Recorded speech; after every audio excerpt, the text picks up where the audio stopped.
episode of Goodness with Dr. Manu. And today I want to talk to you about welcoming our foes, about meeting our experience, no matter what it is, with an attitude of openness, curiosity, and even generosity. So, what do I mean by that? Well, sometimes we just wake up and we're feeling difficult emotions, perhaps sadness, perhaps anger, perhaps hatred, jealousy, or just some kind of undifferentiated yucky state that's inside of ourselves.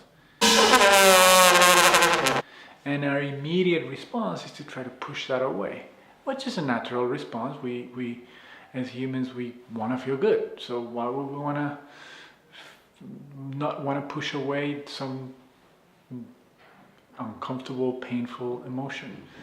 So what we do when that happens, is instead of pushing it away, we welcome it.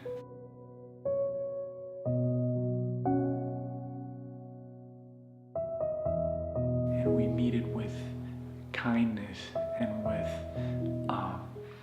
a sense of, yes, this doesn't feel good, but I'm curious about it. I want to know you. Welcome anger. What lesson do you have for me today? Welcome sadness. What lesson are you here to teach me today? And the more we have developed that attitude of meeting our internal experience with a sense of openness and curiosity, the less affected we are, paradoxically, by these internal states. The less we are enslaved by them, by trying to run away from them, and the less suffering we have. We may still experience pain because it's unavoidable, because it's part of being human, and we may still experience the emotions that are here, but there is more freedom, there is more openness, more ability to navigate them, and less fear of them. We're more willing to meet them, to be with them, the more we develop this attitude of openness and acceptance to whatever arises in our experience. And I want to give you an example. I got this from A.A. Chalmers, the founder of the Diamond Approach. I think it's a book called The Unfolding Now. And in that book, he talks about the whole idea of being with our experience and without changing it, accepting it. Doesn't mean that we're passive, or that we are, if some changes need to happen in our life, we don't make them. So the example that he puts is, imagine that you have this peach and you take a bite into it, and the peach happens to be rotten, and then you experience a foul taste. So what happens? So now you're experiencing that foul taste. There's nothing you can do about it. You accept that. You're not going to continue eating the peach. That doesn't make sense. No, you know the taste is bad, so you're going to throw away the peach and move on with your life. So again, the idea of staying with that experience when it's uncomfortable doesn't mean that we're going to be doing. If you need to take action, you take the action that's necessary to move forward.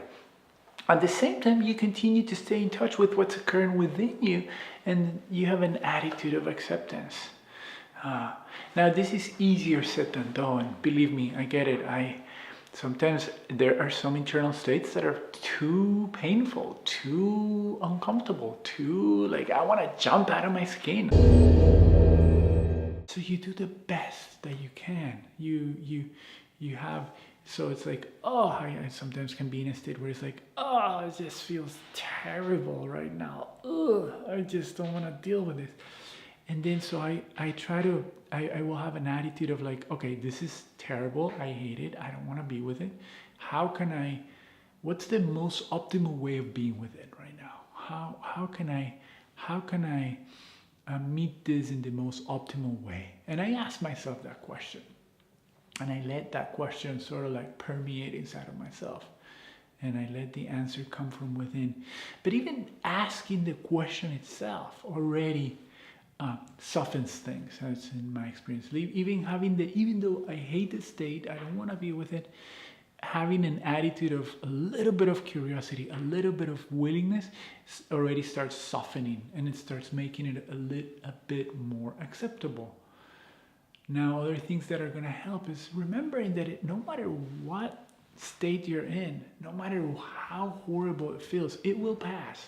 Nothing stays forever. No emotional or mental, any internal state that we're experiencing, pleasant or unpleasant, will stay forever. It will change. So having trust in the reality of that, in the reality of change, can help. Anyway, that's it for today. Thank you all for watching.